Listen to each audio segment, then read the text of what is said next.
Well, hello and welcome to episode number A340 of the Plain Talking UK podcast.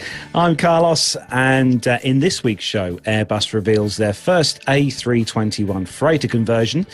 British Airways has a change of boss. Singapore Airlines opens what could be the world's largest restaurant in an A380. In the military, the Philippines received some new Tucanos, and the US Air Force has got some new top-secret tech in their fighter jets. We also have a very special piece written by Captain Nick all about the A340. And in this week's Aviation in My Life, this week is coming from Alan Loveday. So joining me in the PTUK studios this week, he's been working like an absolute hound for the last hour or two. It's, of course, the legend that is Matt Smith. Hello. Sorry, You're right there, Matt. Something loud and shouty occurring outside my house all of a sudden. That just taken me a bit by surprise. Oh, have you upset someone? Well, I don't know. I don't really know what's going on. You know what you should do? You should unleash what's on that picture behind you. Yeah, absolutely. Yes, in fact, Mr. Warner did tell me all about it. So this was. Hang on. He says this was the Swiss Air Force Super Puma at Axalp last year. Where he should have been today, still, ironically. So I think we're all experiencing that a bit, aren't we? We're all a bit sulky about the things we wanted to be able to do that we can't do at the moment. I was going to say that would make a hell of a firework display on November the 5th. Well, quite, absolutely. Yeah. Certainly better than anything I've seen in this area. So, like the Loadmaster had a little digestive accident. Right. Anyway, everything fell out of the hold. Yeah. Anyway, this week Armando is going to be joining us later on the show, but we have got, obviously, this week, as always, our resident guru of all things tech and cable management is, of course, Neville Bounds. Yes, my cable management is not up to par this week. I've had it all apart here in the studio, not fully reconfigured it, but. Didn't you do that like a couple of weeks ago? What's the matter with you? That's right. I did, yeah. So somebody had a carpet fitted, and then that all had to come apart for that. Yeah. Honestly. Nightmare. Absolute nightmare. Anyway, yes, great to be back on the show. And, it's been a good week, actually. Not much travelling this week, of course. Just some local bits and pieces. But hopefully off to Gibraltar at the end of the month for a couple of days. To do some hasty replanning of the Belfast trip. Because even if we do go, we can't eat anywhere. So we're going to try Gibraltar and see how we get on there. Right. Okay. Yeah, because you had some good results, really, from BA, didn't you, Nev, with the changes? Yes. Oh, yeah, they've been extremely helpful. I've got to say that in case I get all my status removed. But that's coming up later in the show. It certainly is. Yeah. Don't say anything too nasty on Twitter about BA. What about if I say something? No, you're fine, mate. That's fine. Right. Yeah. You'll just get banned from Ryanair. Anyway. It's not all bad then. As you may have heard and may have seen, this is episode 340. So, there's going to be one special guest that we could have on the show this week. And it is, of course, the person who really knows the A340 like the back of his hand. It is, of course, the absolute fantastic legend that is Captain Nick. So, Nick, welcome on to the show. Well, it's very kind of you guys to invite me back on again, although I will admit that since my own show, not mine, the show I regularly appear on is having a short sabbatical, I felt at a bit of a loose end, so I did sort of throw in a little hint, say, to Matt's way, saying, "Oi!" Subtle as a sledgehammer, gentlemen. That's the best way to describe it. Yeah. Sorry about that, man. Not at all. But I mean, I'd like to say that obviously because everything we do here at PTUK is, of course, planned to the very nth degree. And I can't think of anyone better to have on the show on our 340th episode than a man who, for probably more years than he cares to remember, flew an A340. Well, that's true, as we'll find out. I more or less saw it into service and was on it till almost the dying day. So, my entire civil career was spent walking up and down I tell you what, dear listeners and YouTube viewers, it's just as well you don't necessarily get the full picture, shall we say, from our guests' calls that come down the line here, as I say, because I've had my fingers burnt before and crop the image ever so slightly that comes into the PTUK studio here, and the other gentlemen have probably just realised why. Yeah, I did see. Yes, indeed. Do you think Matt, Nev, do you think we should perhaps book Nick for 10 episodes time? Yes, we could do, couldn't we? That's a good idea. Yeah, well, can we book you for the 350th show? 350.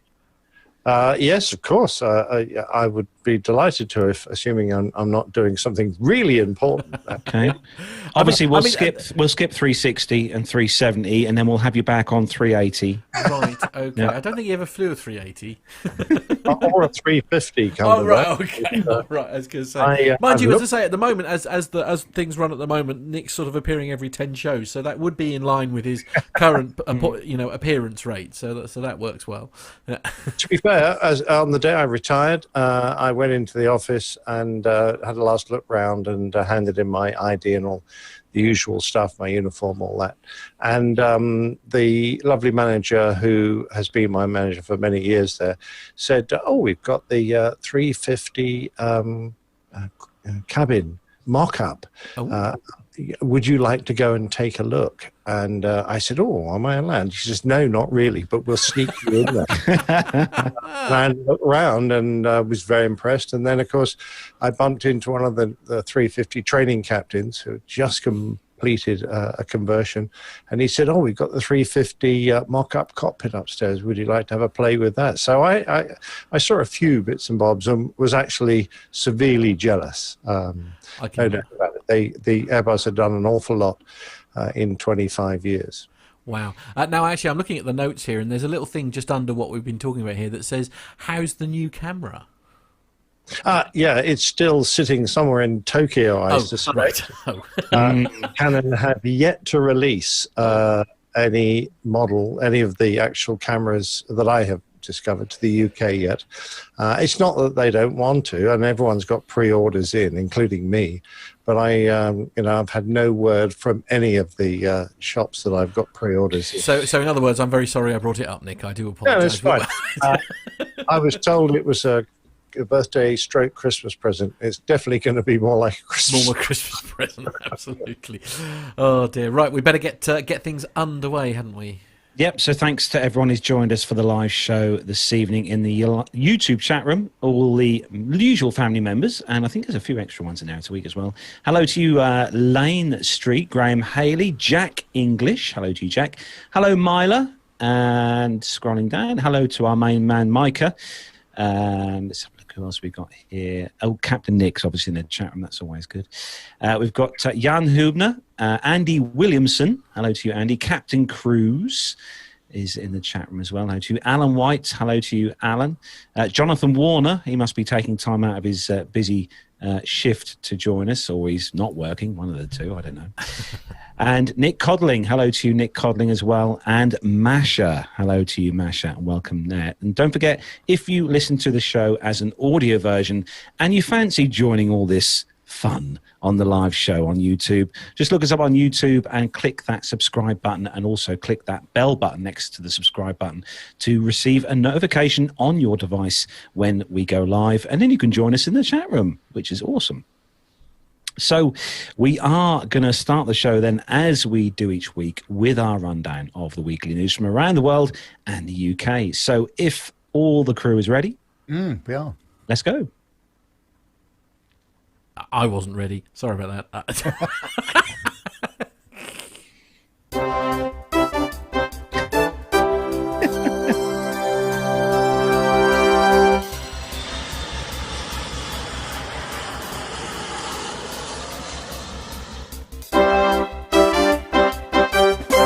So, kicking off this week's first news story, and this one, obviously, we had to have an Airbus story first, and this one is on Flight Global's website.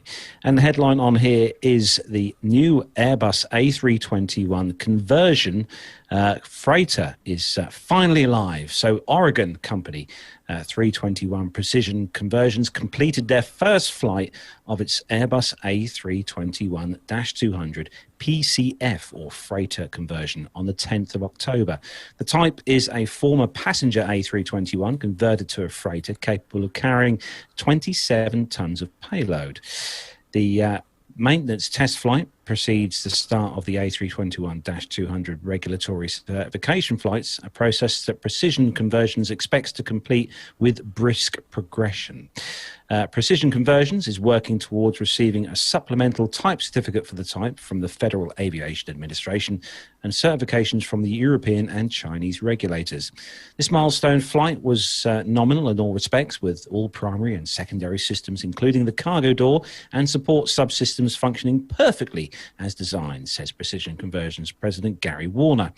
Precision Conversions is a joint venture between aircraft modification specialist Precision Aircraft Solutions, also based in Oregon, and a freight company, Air Transport Services Group, based in Ohio.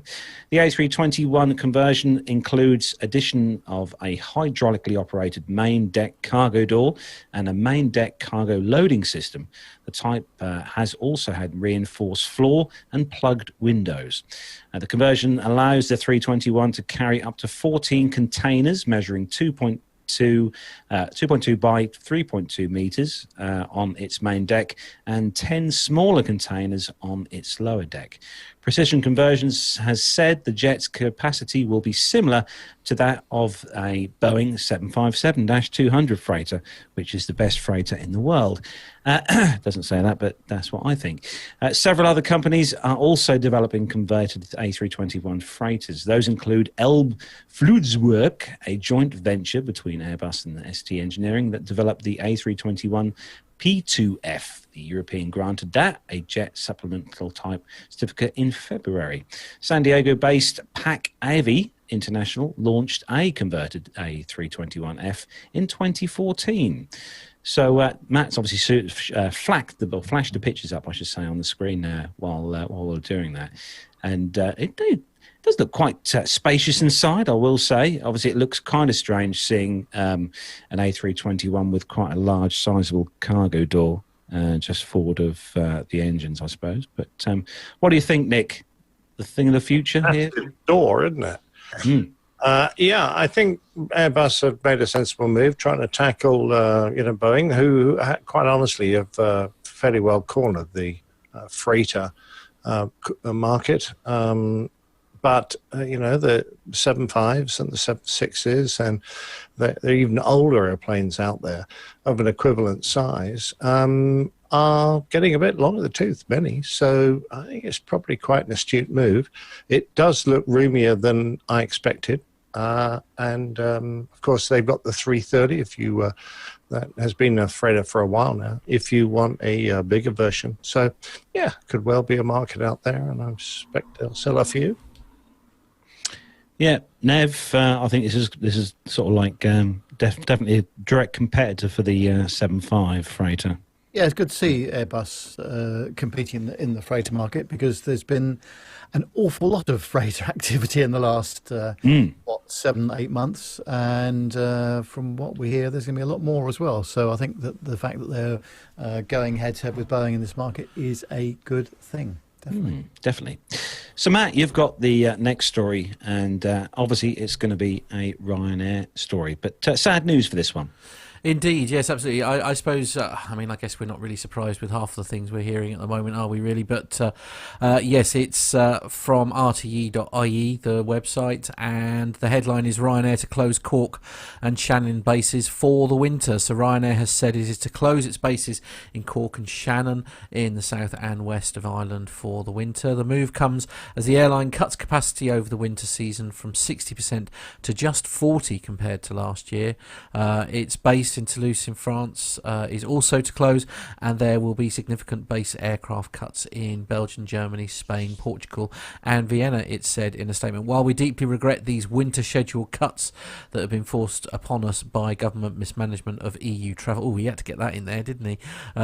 Said Ryanair CEO Michael O'Leary. It is inevitable, given the scale of these cutbacks, that we will be implementing more unpaid leave and job sharing this winter in those bases where we have agreed reduced working time and pay. But this is a better short-term outcome than mass job losses, he added.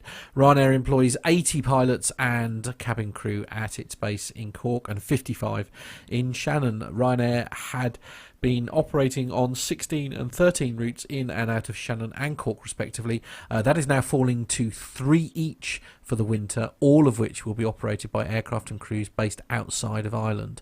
The airline said it is also reducing its full year traffic guidance to 38 million this year compared to 149 million last year, and it warned this could fall further if travel restrictions stay in place. The Minister for Foreign Affairs, Simon Coveney, told Ireland's RTE Radio 1 that the government cannot and will not open international travel in a global pandemic, but will move next week to implement a new EU-wide travel traffic light system, which the Irish government has endorsed but has not yet to adopt. The Minister said that Ryanair's decision is really bad news for Cork and Shannon airports, and that he hopes Ryanair will reopen its bases at Shannon and Cork after the winter months.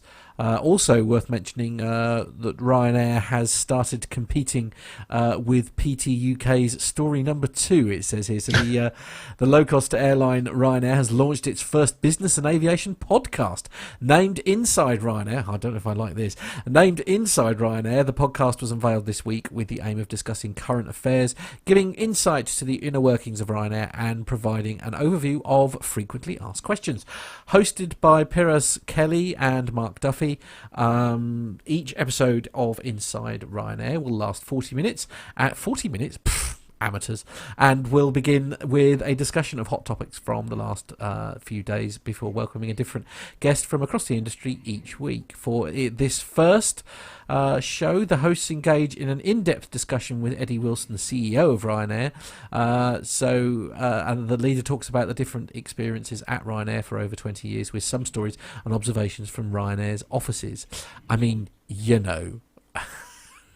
The question is, will it have the production values, obviously, that listeners of PTUK and APG are so very used to? I mean, that is just assuming the question. It probably won't be on time either. Oh, right, okay. See what you did there. Yeah. By the way, I never knew there was a Minister for Foreign Affairs. Well, quite. I assume it was my wife who kept an eye on that sort of thing. Right, yes. Yes, I think probably you're quite right there, yes. Oh, no. Okay, so we were hoping, I'm not quite sure who we got. Who's going to do story 3 for us then? Did you want to take that one, Carlos? Yeah, can do. Yeah, this next story is coming from the planeandpilotmag.com. And the headline, FAA releases final rule on Cessna strut attached AD. So a new airworthiness directive will affect many thousands of aircraft. If cracks are detected, the repairs will be expensive. If you own a Cessna single-engine airplane from the good old days, chances are you've held your breath as you've waited upon the FAA to release its final rule on airworthiness directive regarding the wind strut attach point. Points. There's one on each side of the aircraft. The FAA became aware a couple of years ago of cracks in the lower area of the forward cabin doorpost bulkhead on more than 4 dozen Textron 100 and 200 aircraft. Those models, the Cessna Model 100 series, 172, 182 and 200 series, 206, 207 and 210 airplanes, of which there are tens of thousands in the worldwide fleet. Textron Aviation is the owner of Cessna, of course, and of those models, around 60 model years are represented. So if you're wondering if your vintage 172, 182, 206, 207 or 210 is affected, prepare yourself to learn that is how bad it could be if your plane needs to be inspected. The inspection itself is the least of it. It will probably cost a few $100s, according to the FAA's estimates on the costs involved. And for cream puffs, that is planes with less than 4,000 hours time on them, inspections only need to be performed when the plane gets to 4,000 hours, or when you put another 200 hours on it, whichever happens first. Aircraft with 4,000 or more hours on them will need to be inspected within the next 200 hours or 12 months. For planes that already have a service kit installed or on which there are new cracks found during the inspections, there are different and additional requirements. And it goes without saying that if you need to refer to the AD itself, which can be found on the Federal Register. If your plane needs a service kit installed, the cost of the AD could be, depending on what model of the plane you have, a lot of money, including the service kit from Textron, which isn't cheap, and all the required labour to install it. These planes found with cracks will be looking at many thousands of dollars of expenses, not to mention the downtime, which could be substantial considering the sheer number of aircraft, and more than 10,000 that are covered by this AD. Is there a bright side? Not much of one. By the time you've completed the work, you'll have an airplane that's worth more than it was before, though a small consolation, at least this case, with the value of used Cessnas rising. So it's precipitously of late, the plane you're putting the money into is worth a lot more than what you paid for it, which is always a good thing. You don't get that with a car. And there's a fact that this repair might just keep the wings from falling off your aircraft in flight, which in the FAA's defence is their biggest concern. Thank you for changing the part of the show notes there, Mr. Bounds. I'm guessing that was you. I don't know what you mean. But actually, you know, in all seriousness, I remember one of the big things that was always pointed out to me whenever we were doing the pre-flight checks on the 150, 152s and 172s at the flight school where I learned, was to always check around the wing struts and the wheels and all around that area, because these aircraft, especially the one that I learned to fly, was a 1969 vintage. Did you give them a good shake? Just make sure they were firmly attached. Gave them a good old-fashioned kick and a well, that's prod. probably why they're suffering from fatigue cracks then.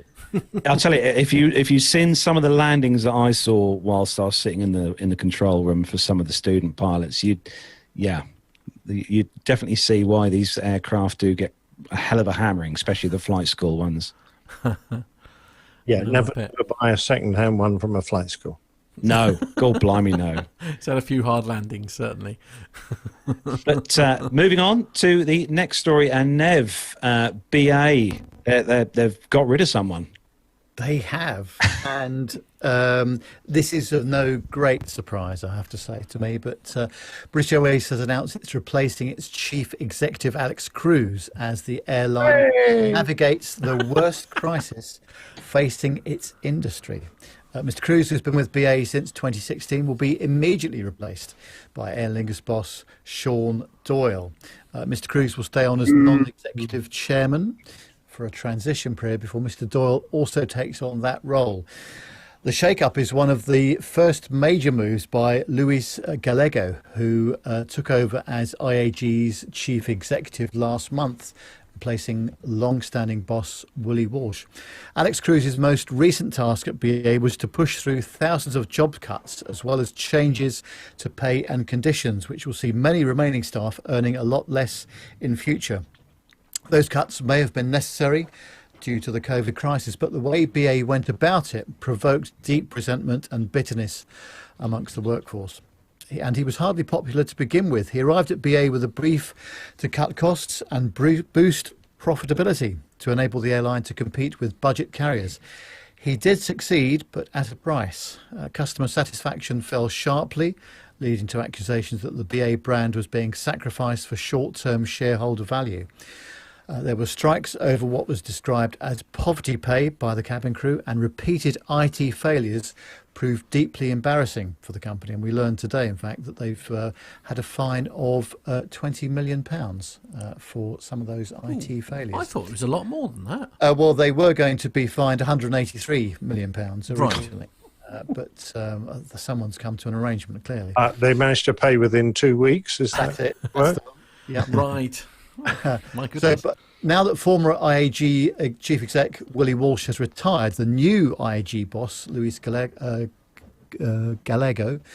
appears to have made his mark and rebuilt bridges with staff. Mr. Doyle is returning to BA after just 2 years in charge at Aer Lingus, which is also owned by IAG. Prior to that, he had worked at BA since 1998.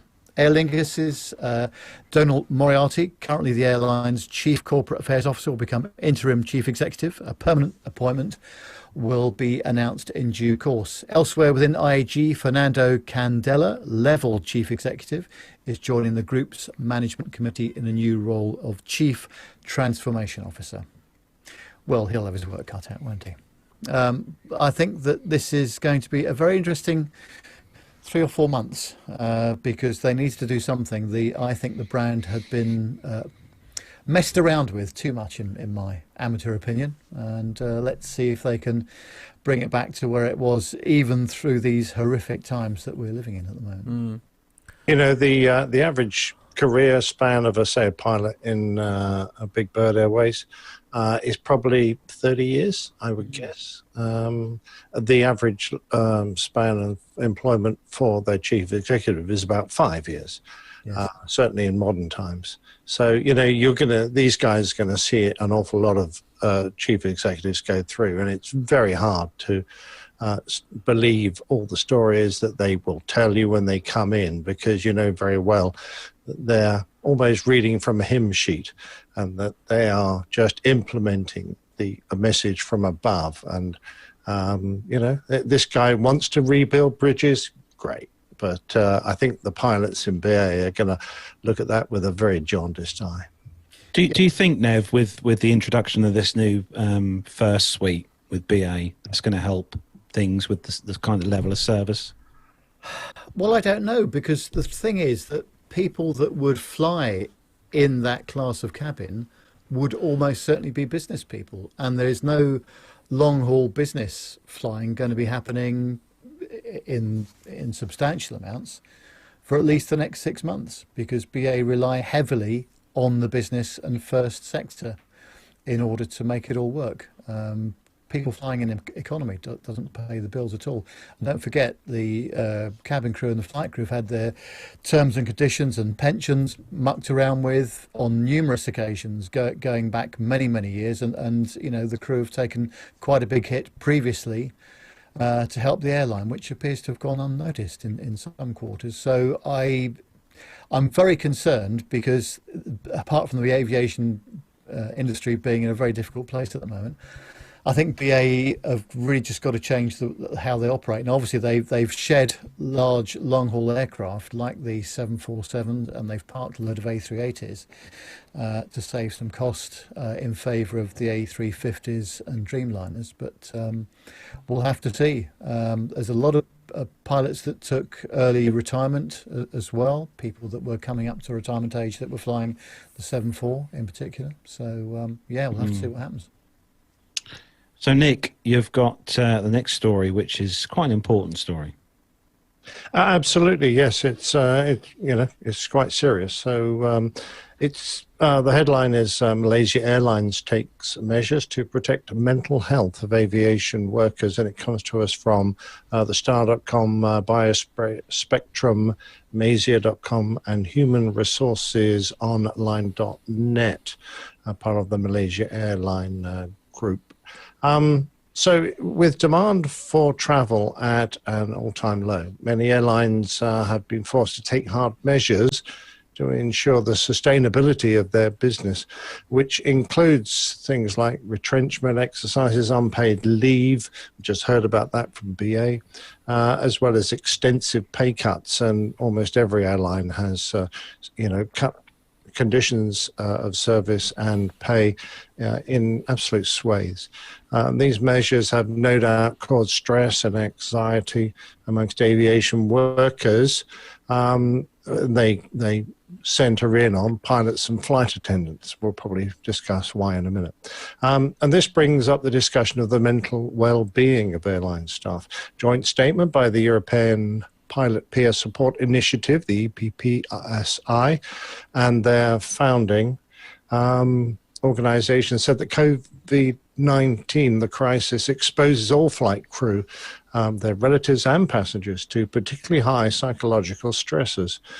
In light of the pandemic, some carriers have taken measures to protect the well-being of their staff. The Malaysian Aviation Group, MAG, recently announced an initiative to provide their employees with psychological health support amid the pandemic. We understand the importance of mental well-being and believe that early screening is important so intervention can be timely, said MAG Chief Executive Officer, Captain Isam Ismail. Now, the Employee Assistance Program, EAP, was launched in particular with Malaysian digital therapeutics company, Naluri, to provide employees in Malaysia and at international stations with continuous communications and engagement to help them cope with the challenges of being in lockdown and working from home. That doesn't so much apply to pilots, but there you go. This includes access to financial counselling, very important financial literacy courses, besides constant tips to adapt to the new norm, providing our employees with much needed support to ensure their well-being. So the MAG consists of national carrier Malaysia Airlines, Firefly, MAG Swings, MAB Cargo, MAB Academy, and Aero Darat, among others. Haven't heard of most of those, except perhaps Malaysian. Naluri CEO Azran Osman Arani said this partnership can help break down the stigma on mental health that is still prevalent in this country. Well, prevalent in a lot of countries, to be fair.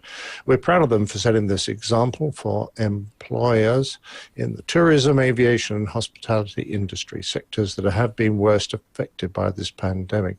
Mental health is key to a company and a country's overall growth, Azran added. Apart from offering mental health support, some carriers are also trying to create alternative livelihoods by offering positions in other subsidiaries within the company to grounded pilots and flight attendants. A serious subject. Nice to see an airline contributing towards an organization that is going to provide support. And quite honestly, I think every airline has a responsibility to its employees. And it's not that I'm trying to belittle anyone within the industry, but the mental health of the flight crew in particular, cabin crew as well, of course, is vital to air safety, particularly as the flights are now beginning to, occur in more regular circumstances, and the airways are starting to fill up a bit, albeit they're still well below. Doesn't mean to say that other people in the industry don't suffer from stress. They do. But when a pilot gets distracted by his concerns on the ground, accidents can happen. And we know that has a huge impact on an airline and the industry at a whole. What am I trying to say? Industry at large. Yeah, Matt, if you remember, you and Minnie done that very important thing a few months back, didn't you? In regards to support of this, and it is a very important thing for many different jobs, not all within the aviation industry, and also like what Matt does, coach driving or any sort of aspect of a job where you've got that degree of concentration that you should have. You're a pilot, you've got passengers behind you. You're a coach driver, you've got passengers behind you, and you need to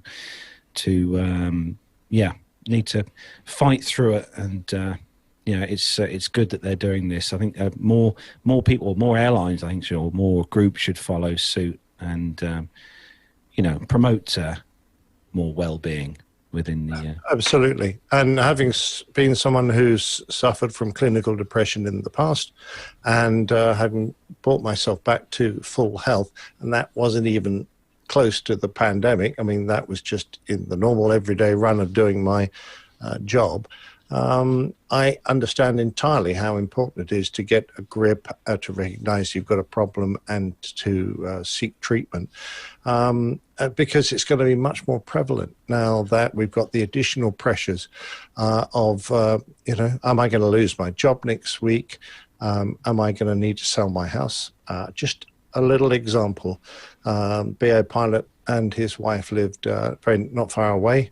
They have had to sell their house because they had a mortgage, because just over the concerns that they may not have jobs in the near future, and downsized already just so they could get rid of the mortgage, because they were terribly concerned about their future incomes and whether that would mean they didn't have a home at all. And we all know that there are a few things in life which cause huge stress, and one of which is moving house, by buying a new house. And you add to them the possibility of losing your job, and people are going to be under a huge amount of pressure, and it's really not healthy. Matt, Any thoughts before we move on? With anything like this, it's always good news that the thing for me is at least it's a topic of conversation, and that's that I think is very important. That it is at least a conversation that's being had. So, I'll tell you what is important, Matt. Is the fact is one of the most important things, I think, especially for all us here and all the listeners, is that the great community that we do have within the aviation community, in the podcast community, we've got such a fantastic wealth of people within our community who are always at the end of a text message, a Twitter, an online thing, to talk to all the time. Because, we all know ourselves here, guys, that there's been a few members of the community that have had a pretty rough last few weeks. And we've always, we've been here to support them. And I think that's important, very important. Agreed. So moving on to the next story on the list. And this one comes to us from simpleflying.com. And the headline on here, Zip Air. And Collins partner to let you order refreshments from your phone. I hope it's not an iPhone. Anyway, Zip Air is scheduled to fly its first. I had to get that one in. So scheduled to fly its first passengers this week. The Japanese low-cost carrier will be providing Wi-Fi free of charge. Blimey, Matt, that's not bad. And has teamed up with Collins Aerospace to allow passengers to order items in flight from their own smart devices. Simple Flying caught up with Nicole Granger from Collins Aerospace to find out more about how the system works and benefits the passengers. So Zip Air, the Japanese low-cost carrier, is gearing up for its first flights, having flown for some months now with only cargo on board. This week they flew to the skies with their first passengers. So the maiden flight operated from Tokyo's Narita Airport to Seoul in Incheon and took off around about 9:15 local time in the morning. Passengers on board were delighted with the low-cost carrier's decision to provide Panasonic's Wi-Fi free of charge. Not only that, but they also were able to order their buy-on-board items via their personal smart devices. Hang on a minute. How do you get your food delivered? They beam it in, Nick. It's like Star Trek. Beam. Right. I suppose I ate away refueling, I suppose. Like chucks a load of Big Macs down a tube. Right. Okay. Sort of like, compressed. So Zip Air, I just love that name. Zip Air's president, Shingo Nishida, commented on the technology, saying that Zip Air's priority and vision is to enhance the in-flight experience and empower passengers with on-demand services. Zip Air believes that the introduction of the system will provide passengers with the peace of mind to fly and enhance the confidence and comfort of passengers by minimizing physical contact and touch points in the cabin. The system has been designed in partnership with Collins Aerospace and makes Zip Air the first low-cost carrier to introduce a self-ordering system such as this. So the system itself has all the aspects of connectivity, in cabin operation portfolio, so has been very hands-on in the development of the technology with Zip Air. The system, which she calls the electronic cabin bag, or ECB, works through the onboard wireless network. Passengers on their smart devices will be presented with a portal in the same way they would be able to access in-flight content. From there, they'll have visibility of the entire onboard catalogue, including food, beverage services, as well as duty-free. The ordering process is simple. Passengers simply select what they want from the catalogue, pay for it via the online portal, and crew who on Zip Air are equipped with personal devices themselves will receive the order, prepare it for the customer, and then deliver it. The items are then delivered to the seat, massively reducing the physical contact necessary for buy on board. Reduced interaction between crew and passengers a high priority for many airlines right now in a bid to keep both employees and customers safe.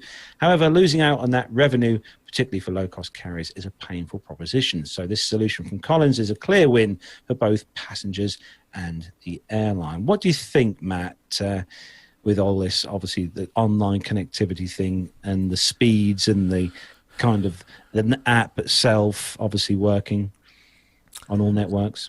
This is the thing. I mean, presumably, obviously, it's got to be stuff that's in, it's all on board, is it, the ordering process and everything? So you're relying an awful lot on, what if you don't have a tablet with you? Does that mean you can't order anything?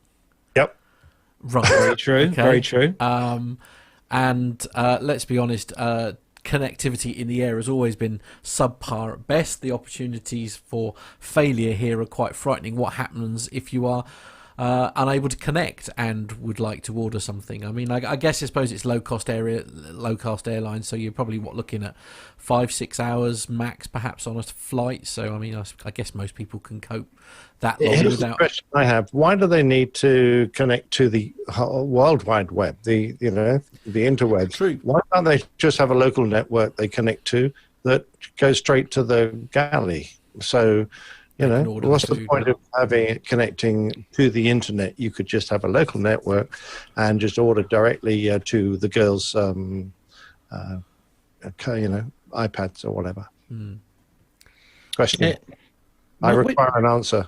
I was going to say, there was an airline, wasn't there? Was it BA, Nev, that had there's an airline that handed out iPads to the passengers for the... on the A318. That's it, yeah. From Heathrow via City Airport, via Shannon to JFK. Yes, they did do that, yes. Yeah, exactly. Yeah, I suppose it's all right if you've got an iPad, because, I mean, for some people, ordering something online using a mobile phone screen, which is not, huge, can be quite sort of hard for some people to not only see, but obviously work with, whereas with an iPad, you've got quite a large surface to use. But I don't know, I suppose it'll work. It'll work. Yeah. Well, it's not like you're going to have an awful lot to order, are you? You're going to order a baguette or a quick meal or, some bottle of wine or something. I don't think. I mean, who orders duty free now anyway? Well, as of January the 1st, quite a lot of people, I would imagine. There is that. I don't know. I can't remember the last time I went on board an aircraft and ordered anything from duty free. I used to, I remember when I was much younger, I used to enjoy wandering around the duty free shops and stuff in the airport. But to be honest with you, because they sort of force that upon you now, because you can't not just walk into the departure lounge now, you have to weave your way through this network of shops, I suppose, to try and encourage you to, impulse buy. And actually, it's put me off the whole duty free experience now. Ironically, I'm less likely to spend money on duty free stuff now than I was before, when I could go into a shop by choice rather than it being rammed down my throat. I can actually imagine both you and Nev probably Nick as well, probably heading to the tech gadget shop, duty free shop in the airport. What, so you can buy something that's twice as expensive as... Well, quite, yes. And I think also, to be fair, I think it's the likes of Amazon and eBay and all that kind of thing are kind of ruined duty-free shopping, haven't they, really? Because you don't get anywhere near the kind of discounts you used to get. What was your last duty-free purchase, Nev? On board the return flight from Jib 2 years ago, I would say. A very nice bottle of gin. Yeah, okay. which we polished off in less than a week, I think. Lovely. And on that bombshell, And on that bombshell, yeah. there you go. Nev, now this story, Nev, this is awesome, and I'm now going to log into your Twitter account and send BA a message. So carry on. This is trouble with a capital T, ladies and gentlemen. It's on the 1mileatatime.com website, and I'm holding my BA Gold card as I'm speaking to you. Right. Because it says that British Airways has updated its executive club terms again.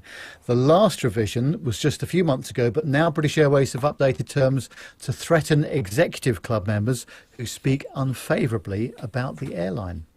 Misconduct in the executive club programme was expanded to include 2 extra points. One of these points relates to any misconduct either behaviourally or in language towards BA staff or the staff of their service partners. The second relates to any conduct which causes, is intended to cause or is likely to cause a detrimental effect or reflects unfavourably on the reputation of British Airways or any aspect of its business, brands, products or services. In other words, in theory, you could be kicked out of the exec club for any conduct that reflects unfavourably on the reputation of British Airways. So does tweeting something unfavourable or writing a negative review of the airline qualify? It's funny to see this update around the same time as the story about the guy who was jailed in Thailand over a negative hotel review. This is worth being aware of, but first of all, keep in mind that the airlines do reserve the right to terminate frequent flyer accounts for any reason and at their discretion. And that includes taking away your miles. That's not an option they exercise very often, but it's something that they claim they can do. With people being increasingly uncivil towards airline employees, 1 Mile at a Time thinks that there's nothing wrong with threatening customers who are abusive towards staff. There was a horrific example of the infamous note by a recent American Airlines passenger where they called the flight attendant a glorified waitress and waste. On the surface, they think that this does take a step too far, although I doubt we'll actually see this clause in force very much. For that matter, British Airways already has the right to terminate executive club accounts for whatever reason, even before this change. I have to say, from the 3 or 4 BA flights that I've taken since the pandemic started in March, the cabin crew and the flight crew have been absolutely superb, and all the ground crew as well. But I do see far too regularly people, passengers kicking off at the slightest things, and everybody's in the same boat, unfortunately. They're doing their very best to assist people, and I'm sure every other airline is doing the same as well. But some of the behaviour I have seen from some passengers, particularly those that might have miles status, for example, leaves a lot to be desired. So I think we've just got to calm down a bit and just remember that we're all trying to get through the whole thing together. But I think it's pretty reasonable, actually, that BA have already reinforced this point, I would say. Well, and of course, also, in fairness to BA, I mean, the media are trying to grab hold of it's one of these non-events, isn't it, really? It's a non-story because these terms and conditions have actually been there. I mean, I recall reading stories, like 4 or 5 years ago where somebody's had their membership terminated because of their, behaviour towards either staff or the crew. I mean, this is not a new thing. I don't know whether it's just because more people are annoyed at the moment and therefore they're just sort of wanting to remind people of the rules or what, I don't know. But it's the media is sort of making out that this is a brand new thing, but this has been in place for many years, hasn't it? Yeah, they've already had that, as you say, the T's and C's have already been in there to allow for that. But maybe it's just. Well, it's not a bad thing to reinforce it, and I think that particularly in these really difficult times at the moment with flying and all the rest of it, they're very short of crew on the ground. There's all sorts of people not used to being on the routes that they're currently operating on, all kinds of things. And so people have to make some allowance for that. But then there's two things there. One, actually sort of, making a point about it on the aircraft or on the ground, but then going back into their Twitter account and then starting to hurl abuse at them. That's probably out of order, full stop, really, isn't it? But then, I mean, you could say that about any of these, what they call them, trolls, don't they? I mean, it's just like, people are very brave when it's faceless and you're not directly in contact with someone. I mean, I've had my fair share of sort of experiences of a negative nature on that kind, and it's just like, as you say, people are so very brave when they can't see you, aren't they? Very much so. Very true. Ever had to throw anyone off your aircraft before, Nick, for being annoying? Yes, of course. Good. All the time. Particularly if they showed any preference to a particular podcast. Right. So, Okay. no, I mean, what usually happened was the cabin crew would come up and say, we've got a problem with a passenger who seems to have drunk too much, he's being abusive, etc. And I would say to the senior cabin crew, you've got my absolute support. If you would like him to be taken off the aircraft, then let's do it now so that we've got time to get his bags off, etc. I say he, could have been a she. Yeah. And I would action that promptly so that it didn't disturb the other passengers or delay the flight. I relied on the experience and of the cabin crew a great deal because usually I didn't have time to go back and see them myself. But there's always a bit of difficulty. Ground crew want to get the passengers on and out, away. The cabin crew want to make sure that you've got a passenger. If he's going to be a problem, we want him off before we get airborne. We don't want it to escalate once we're in the sky. Things often get worse once you're airborne. Yeah. Actually, I don't know if anybody agrees with me on this one, but I sometimes don't feel like we give cabin crew enough credit for what they have to do. Because they get a terrible rep, don't they, a lot of the time, where, they're a certain type of person or what, that kind of thing. But, I mean, one of the things I have really learned, either by talking to cabin crew or by talking to the pilots and captains of cabin crew, is how unbelievably important the cabin crew actually are in this whole scenario. I mean, it's just like, they're very much the sort of almost unsung heroes of the aviation world, aren't they?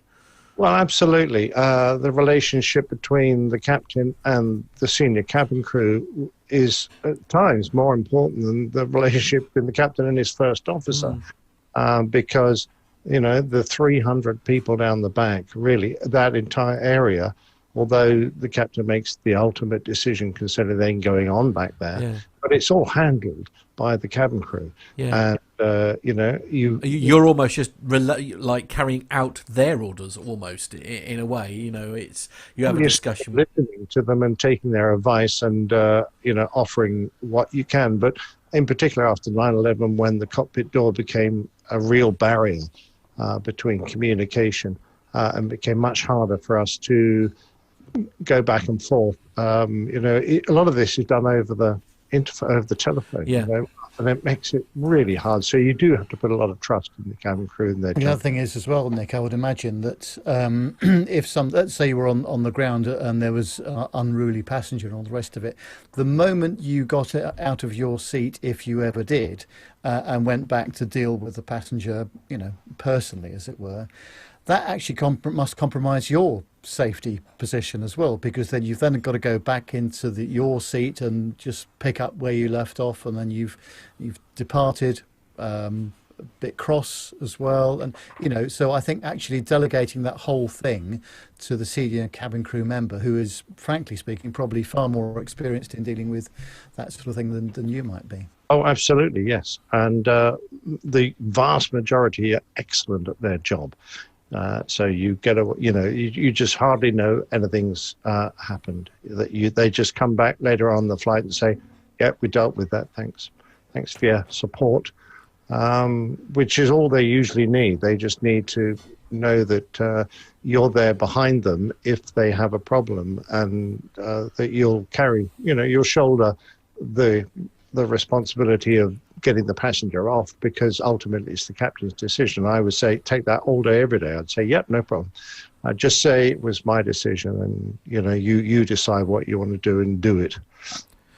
That's the way you run an airline efficiently. And I'll tell you what, the passengers who are being well behaved and looking forward to a wonderful flight so much appreciate cabin crew who deal with these situations quickly and efficiently. It makes such a difference to their flight as well. Agreed. Yeah. So we're going to move on to the next story. And Nick, some good news for Delta. Yeah, that's right. This is from airjournal.fr. FR, is that France? Is this a French story? I don't know. Anyway, it says the 1,500th A330 delivered to Delta Airlines. That's 1,500 A330s just to Delta. That's fantastic, isn't it? So an Airbus A330-900, that's a fairly new version, handed over to Delta Airlines last month. It's the 1,500th long-haul jet built by Airbus since the launch of the program. Okay, so it's not the 1,500th to Delta. It's to Delta. Yeah, I thought that was a bit high. Yeah. The 1,500th they built, and Delta happened to be receiving. Well, it's great. Almost 28 years after the first flight of an A330 in November 1992, the European aircraft manufacturer announced on the 12th of October 2020 on social media that it had handed over the 1,500th copy of the family. November 407 Delta X-ray. MSN number 1957. MSN stands for somebody? Ooh, Manufacturer's serial number. Oh. Very good. I'm glad I'm in a bunch of avgeeks. The American company making it the most popular jumbo jet. Oh, please. Dreadful name. The most popular, fantastically sleek airliner by a number of operators. So they obviously, more operators have that aircraft than the Boeing equivalents, I'm guessing. The different versions are now in service with 121 airlines and operators. That's actually quite impressive. Since the first delivery at the end of 1993 to Air Inter, it entered service in January 94. Airbus has delivered, on average, one A330 a week. Airbus has produced the 330-300, flown that, the 330-200, flown that, the old Berlin bombers, the ACJ-330, well, I'd quite like to fly that because it's probably a well-paid job. That's the corporate version. The A330F, no, I've never wanted to be a trash hauler. That's the freighter. The MRTT, that's flying an A330 wearing an Air Force flying suit when you could be in a nice white shirt with 14 pretty ladies down the back. And the Beluga XL variants of the twin jet. Well, we know the Beluga, it looks much nicer than that Dreamliner. Dream something, what do they call it? Is that what they call it? I don't know. 747 Dreamlifter, I think Carlos is saying. Dreamliner. Yeah. Dreamliner is something else, even worse. Okay, so the end of September, Airbus had recorded 1,818 orders for this family, excluding the multi-role tanker transport and the Beluga, of which 1,501 have now been delivered. 1,432 are currently in service. So there you go. So what was the bad thing about the 330-200 then, Nick? Oh, the Berlin bombers, we got them from an airline, that Air Berlin, that had gone bust, and they were very old. They were like Air 2000, they were built in, and not up to the same technical standard on the flight deck as our existing ones. So when they first arrived, they took an awful lot of modification to bring them up to snuff. You mean that the operating system was Windows 98? Oh, no, it was something worse than that. Oh, Windows CE. I think it was MS-DOS probably.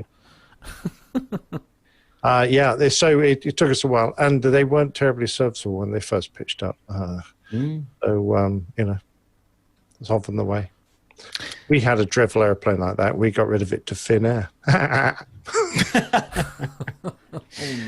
Oh, dear. So, Nev, you've got the last story, and we're moving to food for this one, just for a change. Ah, yes. On the dailymail.co.uk, it says that Singapore Airlines is turning 2 jets parked at Changi Airport into pop-up restaurants as a way to recoup losses during the coronavirus pandemic.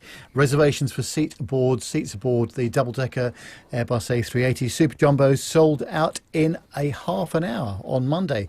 Following COVID-19 guidelines, only half of the plane seats are available during the special event, which is being held on October the 24th and 25th. Customers can also opt to have their meal delivered to their home, where it will come with a welcome video, instructions on preparing and plating the food, and a specially curated playlist to recreate the Singapore Airlines onboard experience. Prices for the restaurant A380 at Changi experience range from £365, $475, to dine in one of the jet's private suites down to $40 for a meal in economy class. Guests will be able to choose from the special menus designed for each cabin class, the airline said. Options include our signature international cuisine, as well as the best dishes from our special Peranakan menu that's been designed by acclaimed Singaporean Chief Shermay Lee. A number of pre-launch tours of the A380 are also being made available. Diners will also receive limited edition souvenirs and discounts at the Singapore International Airlines gift shop, as well as a special present if they don traditional heritage wear. Well, I'd like to see that. Well, that's interesting, isn't it? How about that? Food does look delicious. I have to be honest. I mean, I didn't realise airline food could look so delicious. Well, it does when you sit in the front seats, Matt, where Nev sits. Right. Okay. Oh well, yes. Sorry, of course. with the close. Unbelievable that you're paying 365 quid and you're not going anywhere. Yes. True that. Didn't our producer John say to us yesterday, guys, that it must cost a fair few pounds to power up an A380 to enable everyone to go on board and just sit there and... Well, no, they must be plugging in. I don't think they'll be firing up. It'll be, they'll be using ground power units or something, won't they? I don't know. Unless you put really good quality external air in, it's going to get pretty hot and sticky. You probably need the APU on. Oh, wow. True. Yes, in fact, you remember the A380 that was at Farnborough? We went on there. There was an awful lot of ground power and stuff, and very often it kept tripping out because there just wasn't enough of it and enough air to make the whole thing work properly on the ground. So, yeah. Actually, I fancy a KFC A380. Anyone up for that? Okay. I don't know what to say to that. So we're going to finish the commercial news segment for this week. That was good. Well done, guys. And we've got, coming up next, we've got some listener feedback. So if you remember the last few weeks, we've been running, we ran a competition a while back from it was all to do with the plane reclaimers. And a big thanks to Andrew Keegan, who we had on the show back on episode 324 as a guest. And we had the draw, which was won by Andrew van der Sarg, who won that £150 voucher to spend on the plane reclaimer shops. Make sure you take a look at their website, because there's been some new stuff going on today, and I'm feeling a credit card binge coming on. Anyway, so we asked you to send little pieces of feedback in from aviation in your life, and we had loads of responses, and we've been playing those out. And this week, the entry comes from Alan Loveday. Aviation in my life, by Alan Loveday. My introduction to aircraft was a very young boy in short trousers.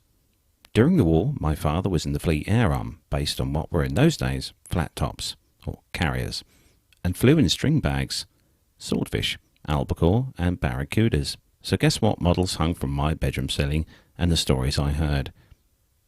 We moved to the Manchester area, where I was 7, and I went to school in Stockport. It took me a while to find out what the howl was, we could hear from our rugby pitch. And at a later date, the Woodford Air Day, I found out all about the Vulcan and how the distinctive howl together with the Buccaneer's Blue Note wow.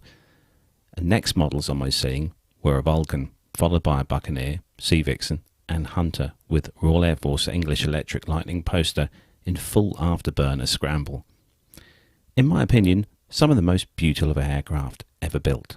Living near to Ringway, Manchester, I and a few friends became plane model collectors and aircraft spotters, and we spent our Saturdays and school holidays running up and down the Ringway piers, trying to be the first to spot and record such aircraft as the SAS Caravel, Pan Am and TWA 707s, the BEA Trident versions, and the multitude of Viscounts, Vanguards and Dakotas, etc. And to get the smell of aviation fuel as they flashed up engines. Oh, and the bacon butties. I also had a chance to help out with the gliders at Great Hucklow in Derbyshire, and as a result was taken up for several flights as rewards for days spent helping. I was even allowed to take the stick on a few times, which was amazing. Next, I was lucky enough to see the Concorde's maiden flight from Filton, and several follow-up flights when visiting family in Somerset.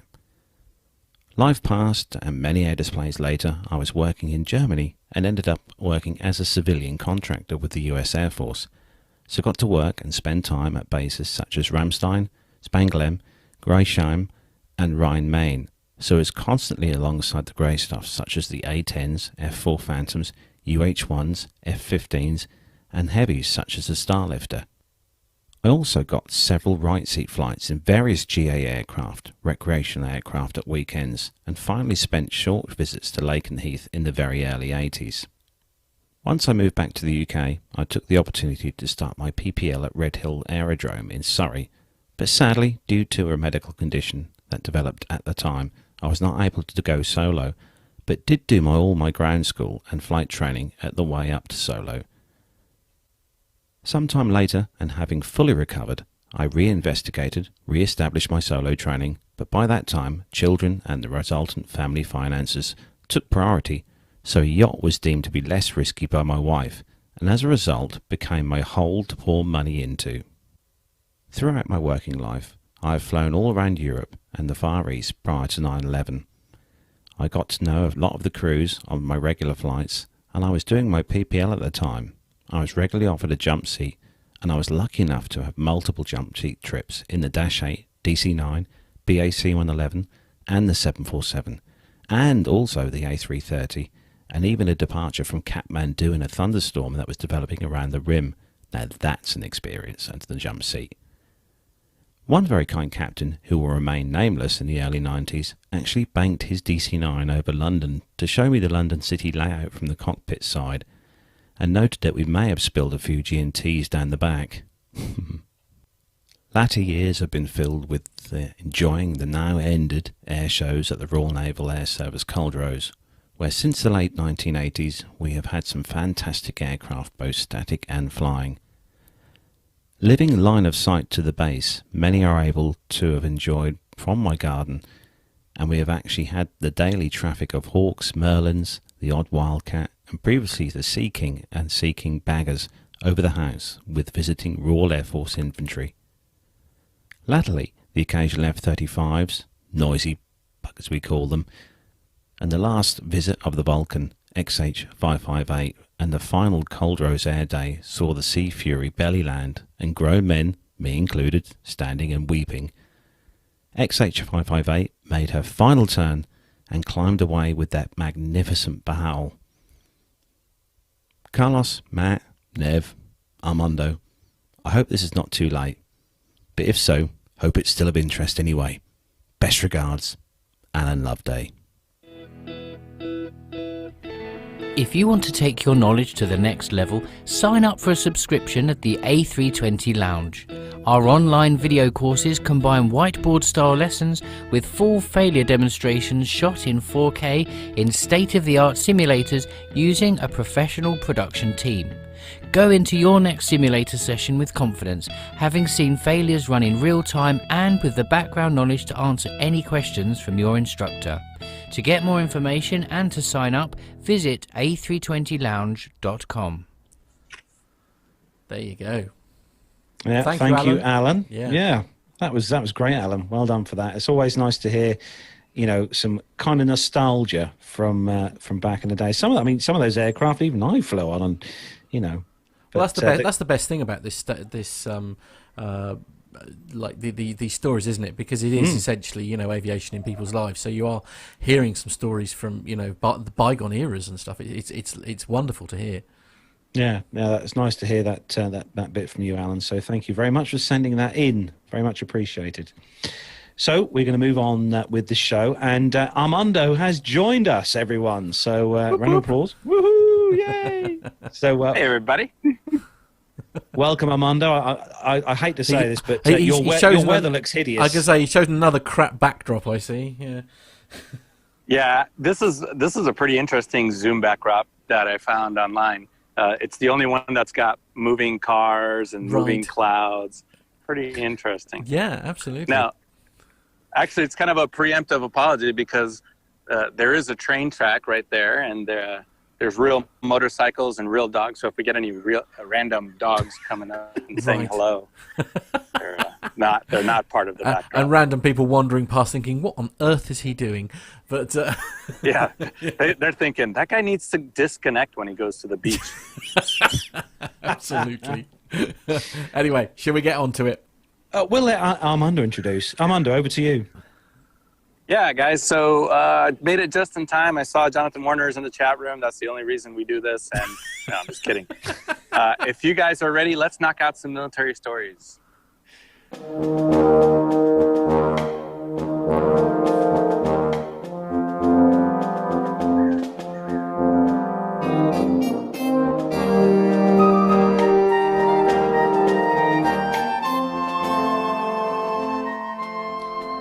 Always nice to start the military off with an aircraft that I've seen in action. It's very good.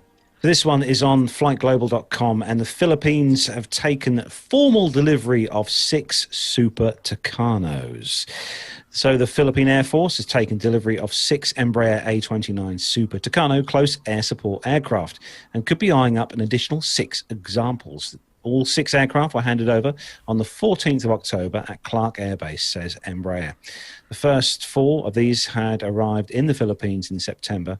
The Philippine Air Force takes pride in welcoming the 6th or the 6 A321B Super Tucanos from Embraer Defence and Security into the blue fold of our skies as part of our fleet, says the Air Force Chief Lieutenant General Alan Paredes. The addition of these close air support aircraft is a great leap in our air power capability as we soar together in our flight to more capable and credible air force for the nation and its people. According to Embraer, the turboprops will be used for a range of missions, including close air support, light attack surveillance, air-to-air interception, and training. The aircraft will serve with the 15th Strike Wing. According to the local Philippine Daily Inquirer, the Defense Secretary Delfin Oranza, who gave a speech at the handover ceremony for the type, noted the possibility of an additional 6 examples. Having 6 Super Tucanos is good, but maybe another 6 would be even better.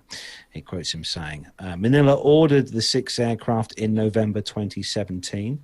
They had been due to arrive in June, but the coronavirus pandemic delayed this particular thing happening. So the Super Tucanos will join the 15th Strike Wing in support of the Vietnam War era Rockwell OV-10 Broncos. Another one I've seen up close. Serum Fleet data indicates that Manila operates 7 OV-10 Broncos. So Matt flashed a few pictures up on the screen there of those. And yeah, Nick, I'm right in thinking is it the Royal Air Force who used the Tucano as a trainer? Yeah. I don't know if it still does. I don't really kept an eye on that, but yeah. Well, I'm not quite sure. I have a feeling they were built under license in Belfast by the old ship manufacturers. So they were all riveted together with like big cast iron rivets. But yeah, I think we had them for a while.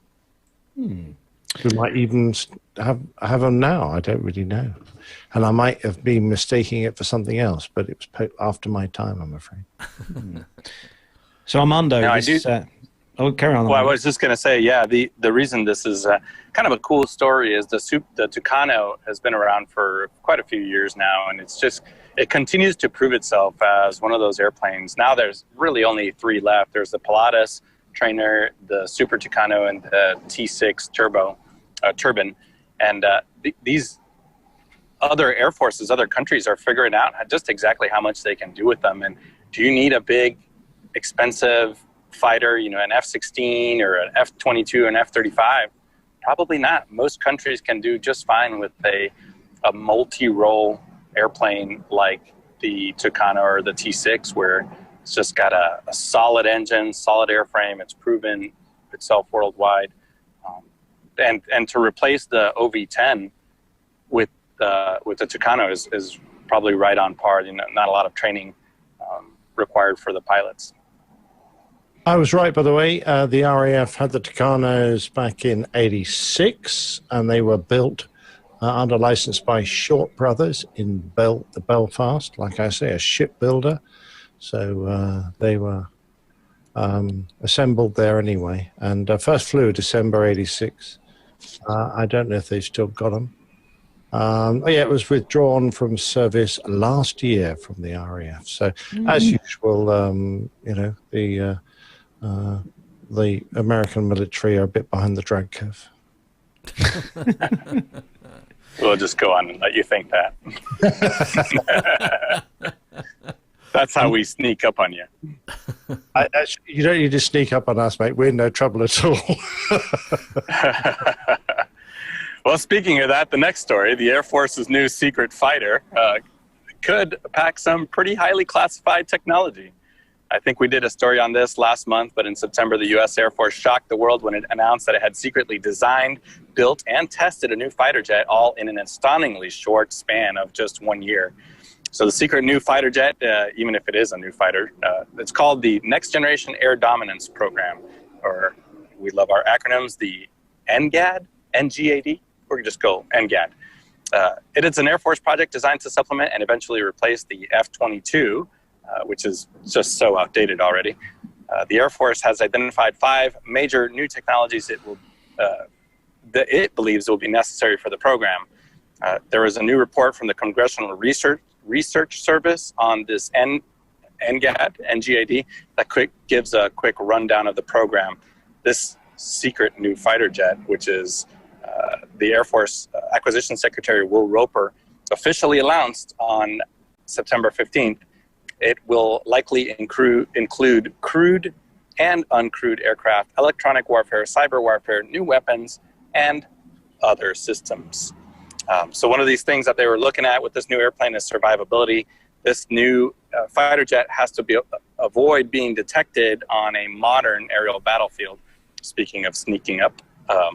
So the obvious suggestion is that this new airplane has an anti-radar stealth technology, possibly lowering, or another technology is possibly lowering its infrared signature to avoid those missiles. And many of today's fighters use nose or pod-mounted infrared sensors to detect enemy aircraft, an aircraft that is warmer than the surrounding air is how missiles track it. That's the Reader's Digest version. So if they can eliminate that, it increases the survivability of the airplane.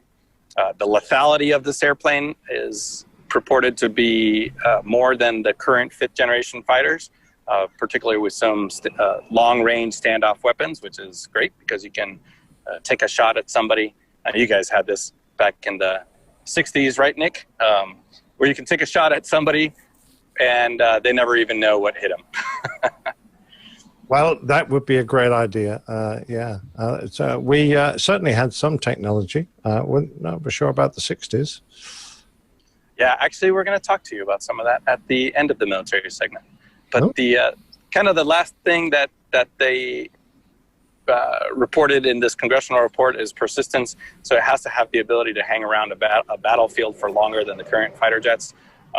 So it has to fly longer, farther than currents, and this would be especially useful if you're operating in the Asia-Pacific theater, which I don't think a lot of people realize how vast that chunk of real estate is.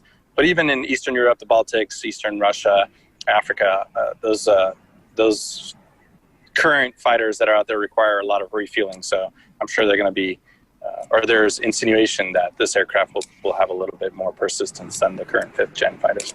But not a lot of information still on this new airplane as we find it. We will report it live here on PTUK. And if anyone would like to know what this new 6th generation fighter will look like, according to the picture on this website, Popular Mechanics, it looks like an F-22, and someone's got a rolling pin just behind the flight deck and rolled across the entire length of the aircraft. Right. It's an interesting description.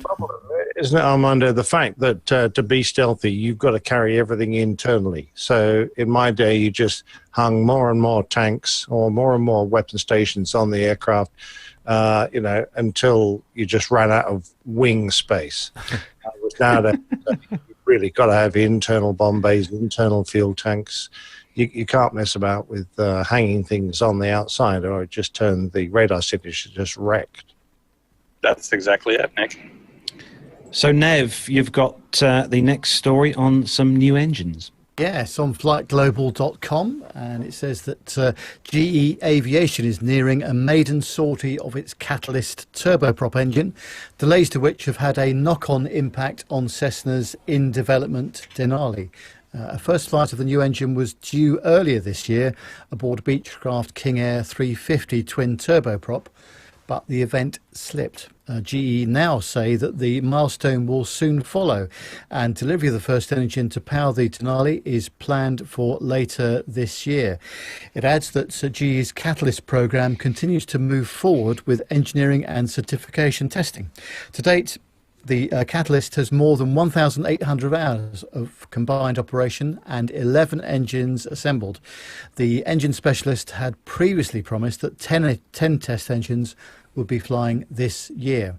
Whilst the Catalyst is due to make its operational debut aboard the single-engine Denali, the manufacturer is clearly also pushing the 850 to 1,650 shaft horsepower power plant for military applications. An article on the website of GE subsidiary Avio Aero identifies potential for the Catalyst to be used on trainer aircraft and unmanned air vehicles, noting that its 100% European pedigree means that the engine is not subject to international traffic in arms regulations, export restrictions. It's precisely because of its possible military applications that significant European collaborations have emerged, including those with MT Propeller and Aciturri, the article says. Spanish firm Aciturri was added to the program in June, and under the agreement is exploring the potential manufacture of certain of the Catalyst's components. Paolo Salvetti, who's the sales director for military applications of the Catalyst engine at Avio Aero, writes on social media site LinkedIn. Should the agreement with Aciturri move forward, worth a potential 30 million euros, says Salvetti, it would add another country to those already involved in the project, which include companies in the Czech Republic, France, Germany, Italy and Poland. Just goes to show you again, with these large projects, it's not just one country that's involved in the development and manufacture of them. Yeah, and the reason I included this story in the military segment, because it's the Cessna Denali is a direct competitor to the Pilatus PC-12, but as we saw in the last couple of weeks, the Irish Air Corps just got those 5 PC-12s. It's an incredibly capable aircraft.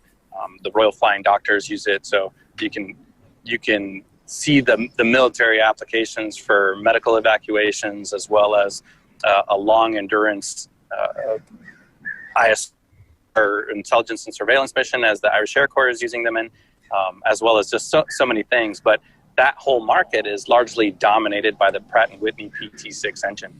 Every airplane we just mentioned in the previous stories, the Super Tucano, the T6, the Pilatus, they all use the Pratt & Whitney PT6. So having a new competitor from the GE Catalyst engine is, it's always good to have competition, but we may see some changes in future aircraft development with this new engine.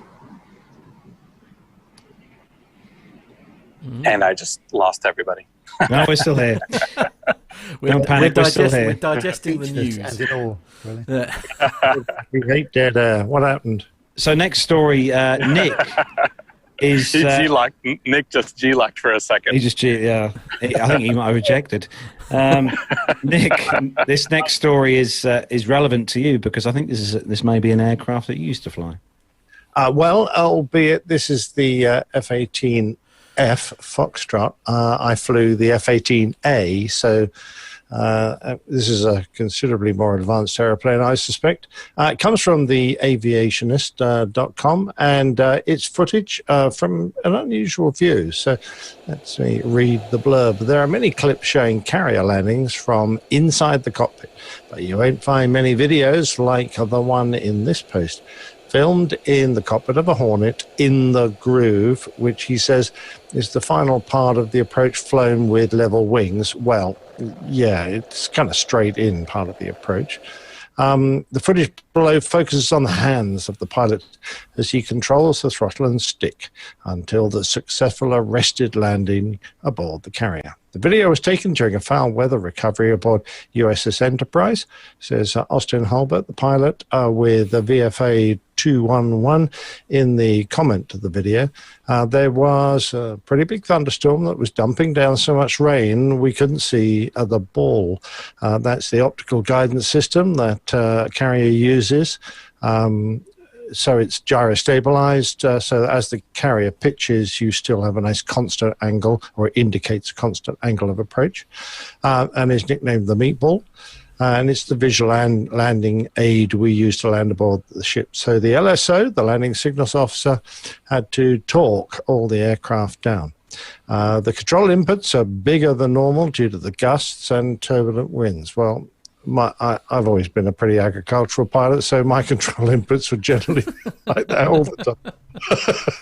Indeed, you can see the amount of inputs on the stick and throttle that are required to keep the desired airspeed, rate of descent, and attitude in bad weather. More importantly, the angle of attack.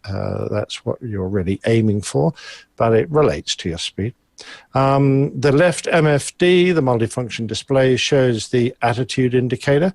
It's on the HUD. You could call it down onto one of the TV tabs if you wish to, as a sort of a backup, but of course you can't see through that, and gives a clear indication of the rotation of the jet around the roll and pitch axis of the VFA 211, sort of Rhino, as the F-18F is dubbed in US Naval Aviation lingo, as it approaches the flight deck.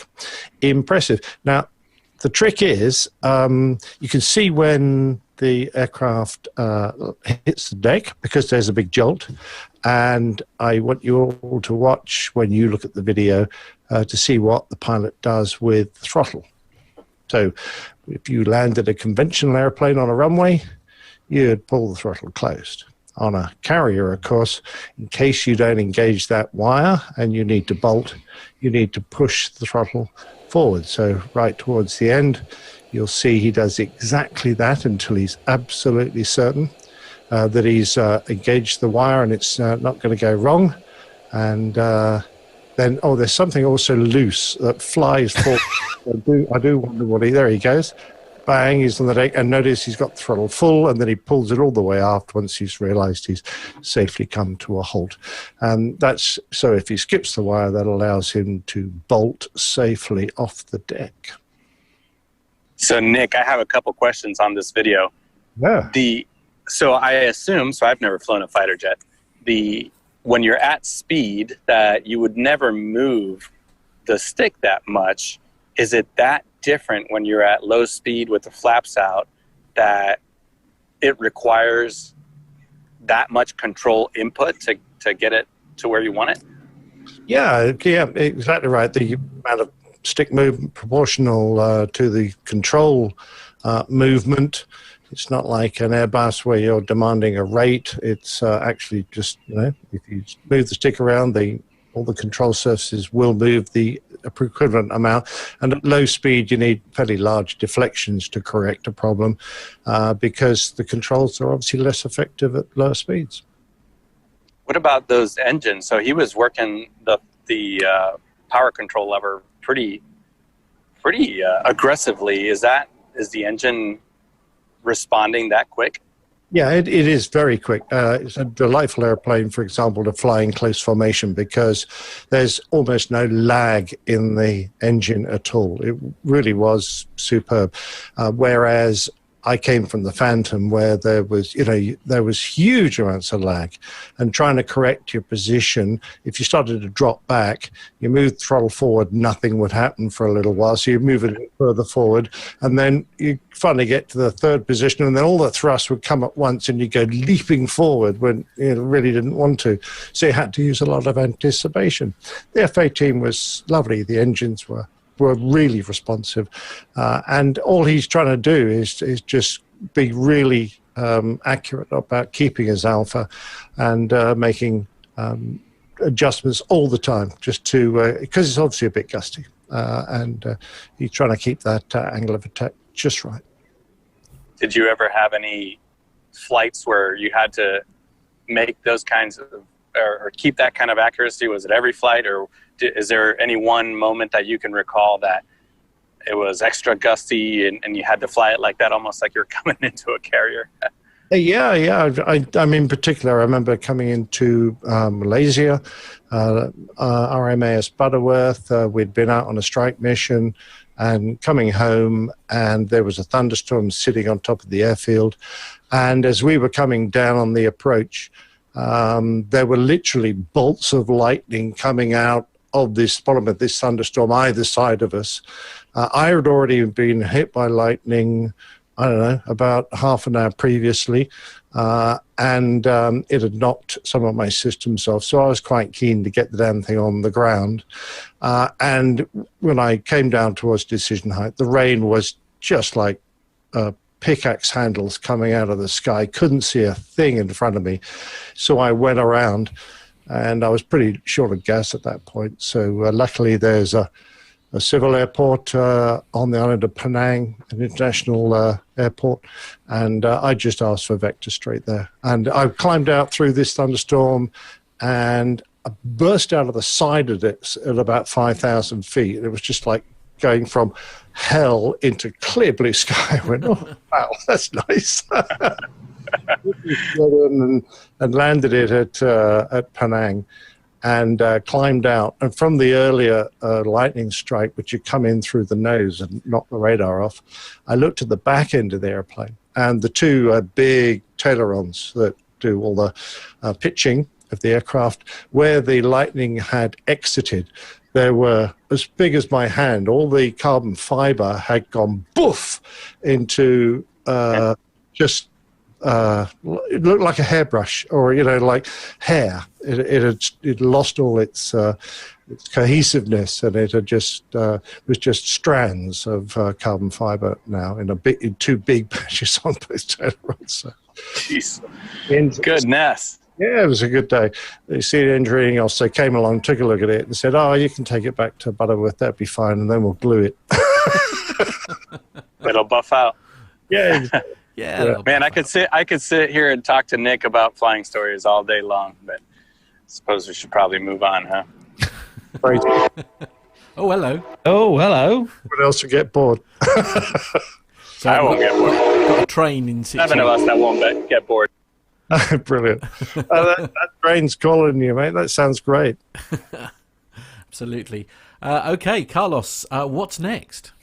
So next on the show, and we have got a very, very special segment. Those of you listening will know this is episode 340, and we have Nick on the show. And Nick has prepared a very special little piece for us on the show this week. So, I should say. Yeah, and Nick, we're going to hand things over to you.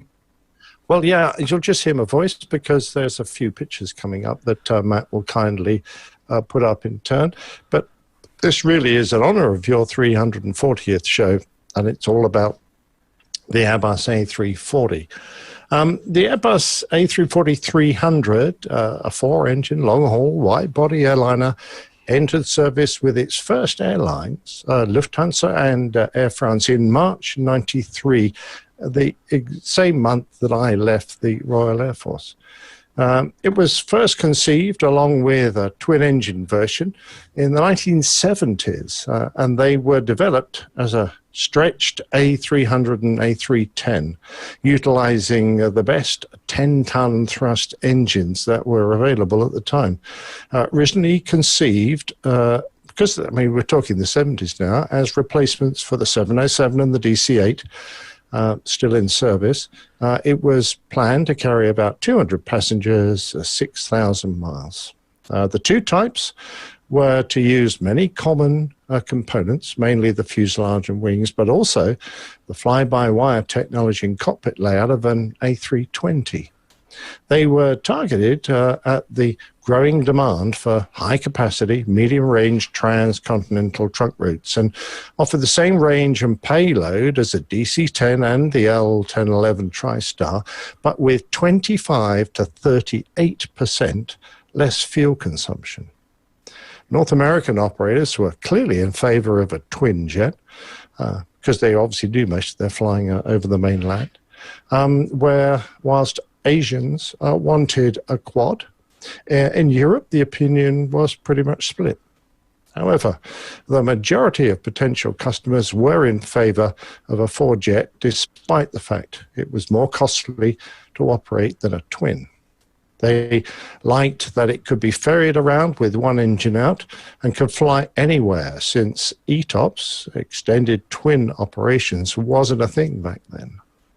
As the A340's design proceeded, a radical new V2500 superfan engine option was offered by a conglomeration of about 6 or 7 engine manufacturers, came together as the International Aero Engines Company, which employed a geared variable pitch fan, giving a bypass ratio of a very impressive 20-to-1.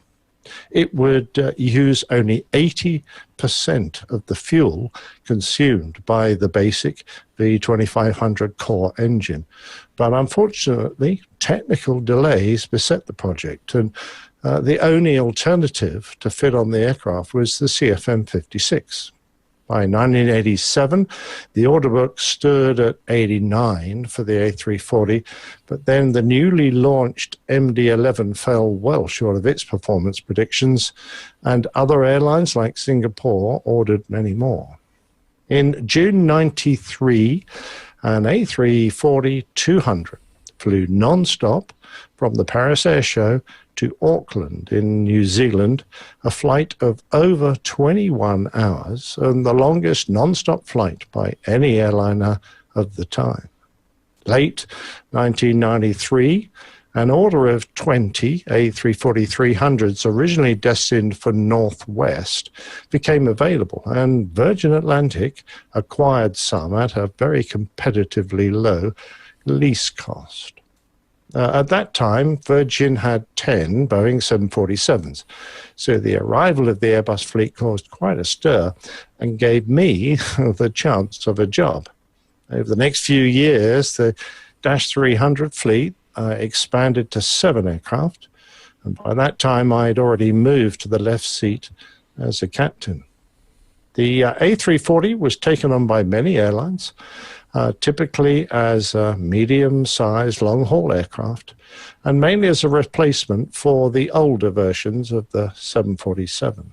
Some air forces purchased them as transport aircraft, and there were even some private purchases from Saudi princes. In 2002, Virgin Atlantic became the launch customer of the larger A340-600, a version the Airbus built to replace early Boeing 747s. It was capable of carrying 379 passengers, 8,600 miles. The Dash 600 utilized the powerful Trent 500 engines and was 12 meters longer than the 300 and 4 meters longer than the 747-400. Indeed, at over 74 meters or 247 feet, it remained the world's longest airliner until the arrival of the Boeing 747-8.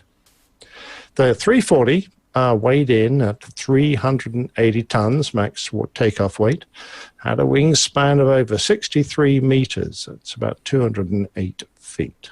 Had a sweep of 31 degrees, giving a max speed of Mach 0.86 and a common cruise speed of about Mach 0.82. Now, each wing had a winglet nearly 3 meters or 9 foot tall, and the wings very slender, with an aspect ratio of about 9.2, giving a large weight penalty, giving a large weight penalty. The span similar to that of a Boeing 747-200, but with a 35% less area. And this long, thin wing, of course, made it very efficient. The 600 had 6 large liquid crystal displays in the cockpit with the usual Airbus side stick controls. Problems for the 340 really came at the start of this century when we saw rising fuel prices. In 2008, the price of aviation fuel doubled in only 1 year. In addition, ETOPS had now become commonplace, and the dominance of the big twins, particularly the 330 and the 777, saw the death of the A340. For example, while Thai Airways constantly filled about 80% of their seats between New York and Bangkok, it was estimated that at 2008 fuel prices, they would need to fill an impossible 120% of their seats just to break even. In other words, they just hadn't got enough seats on the aircraft to make enough money to even cover their costs. The 340 never had a fatal accident. It did, however, suffer landing accidents and lost several airframes on the ground. One particularly bad event followed the loss of control of a brand new, straight out of the factory, A340-600 awaiting delivery that was undergoing engine runs. The engineers failed to prevent the aircraft from accelerating into a concrete blast wall, damaging a wing and an engine, the tail, and breaking off the entire cockpit, severely injuring some of the 9 occupants in the process. The remains of the airframe, however, went on to serve as Virgin Atlantic's cabin crew training rig at their facility in the base at Crawley. Now, Virgin Atlantic, my retirement came only months before the end of the A340, as the new ultra-efficient A350 twins began to arrive. It was kind of wonderful to see the A340 into service with my airline and then serve 25 wonderful years flying it before we were both retired. I do, however, have some wonderful memories of some great destinations, wonderful crew, and memories of a superb aircraft. Aww. Ah. Wasn't that nice? There you go. Well done, A340. Absolutely. What a beautiful aircraft. I mean, you've got such fond memories of it, Nick. I mean, it's as you say, I didn't realise almost the perfect poeticness of the fact that you were sort of you sort of joined when it joined and sort of retired when the 340 retired. It's very neat and tidy of you. Well done. It was, yeah, absolutely. I mean, I'd applied for Monarch and I got a job with them flying the A300, but before I actually arrived, Virgin said, "Oh, we'll have you, and we're getting some new A340s." And considering what's happened to Monarch, I made the good decision. It was purely by luck to go, "Okay, sorry, Monarch, I'm not coming to you. I'll go to Virgin instead."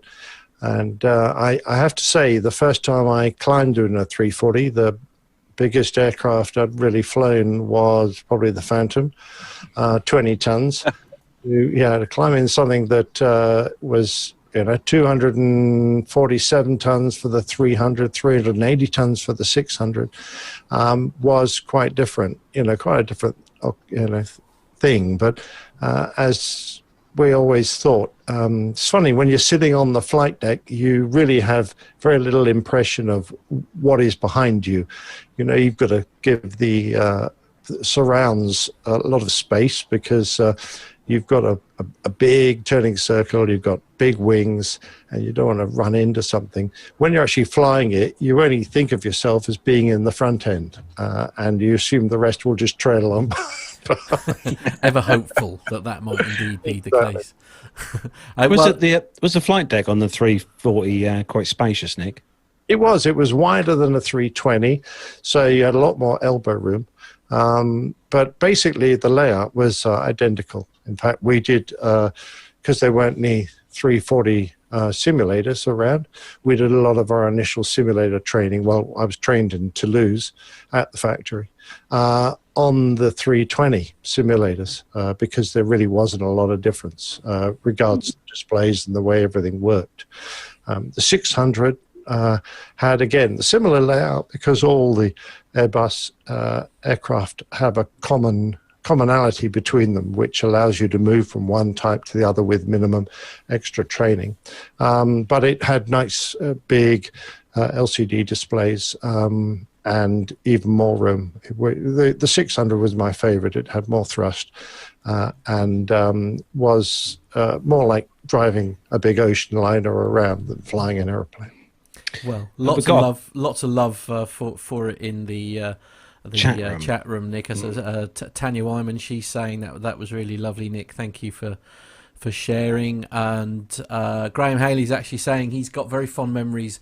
Wonderful, Nick. Always loved watching them climb up into the sunset, which is sort of it's very poetic, isn't it? I'm really loving that. The first ones we got had the lowest powered CFM 56s you could get, the C2 variant, and we didn't really climb up into the sunset. We had to wait for the sunset to come down to us.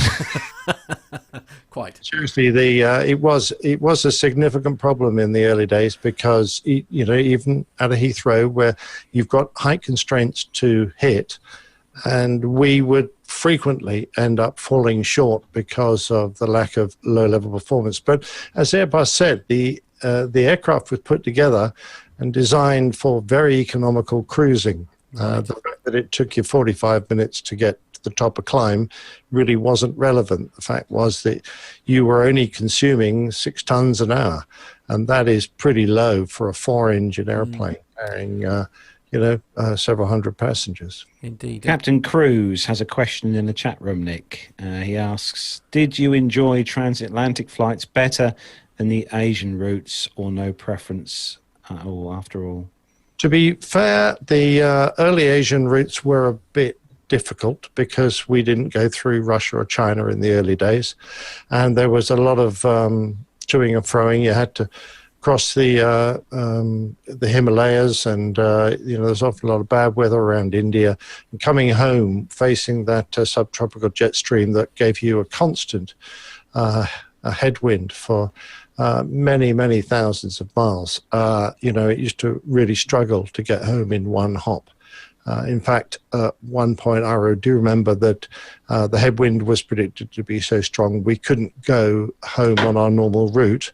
What we did was to turn around and fly northeast out of Hong Kong, the wrong way, up towards Tokyo, and then we picked up our Tokyo route, which took us up through Siberia, and then eventually we looped around onto a westerly heading and came home there, which we could do because there were very low headwinds, and that was like a 16-hour, 17-hour flight.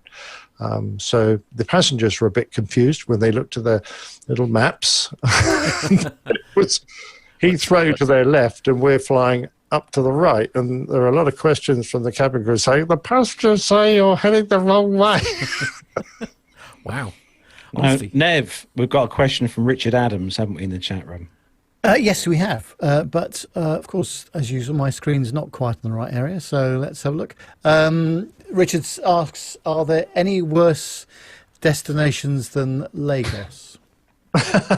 Port Harcourt, which is also in Nigeria, and a little bit to the east of Lagos, because that was daylight landings only, captain's landings only, and when we got to our hotel, which the company had to pay to refurbish an entire corridor so that we could stay there, bring it up to standard, we literally had to be locked in for our rest period. We landed at dawn and got locked in.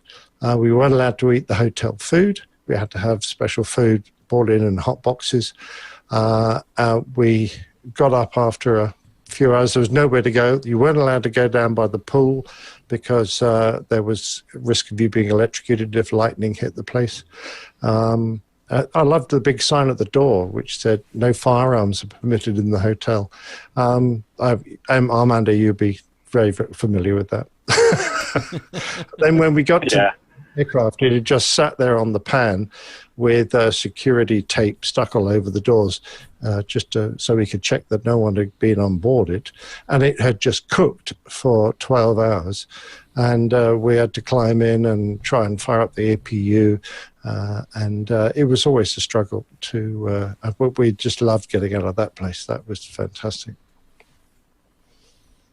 Nev, another question from Tony, haven't we, in the chat room? Yes, question for Nick. Tony says, if you were starting your flying career today, which aircraft would you like to fly?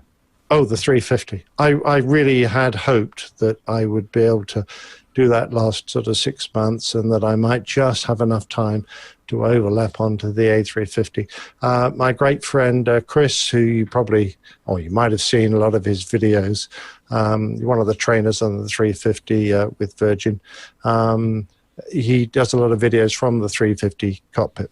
And I saw the mock-up or the training mock-up of the 350 cockpit at the base on the day I retired, and I looked at it and went, "Wow, that's pretty specky. That's very nice indeed. That would be very much a gentleman's aircraft. Everything." Even us amateurs, Nick, get the chance to go on the A350 cockpit.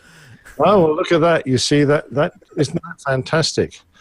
Doesn't it look beautiful as well? I'll let anyone on. See what I like here. You see Nev's being very, very respectful, and he's got his sort of hands well out of the way, staying well away from all equipment.